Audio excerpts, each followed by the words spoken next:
Snowmageddon is here. When the roof slides, we're gonna be blocked in. Lots of digging today.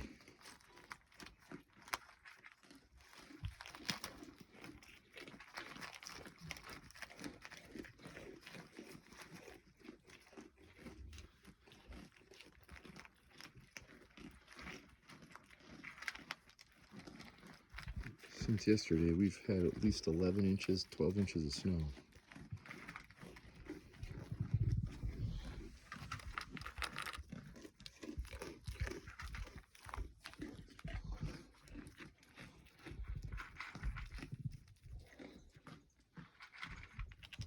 You guys eat that quick.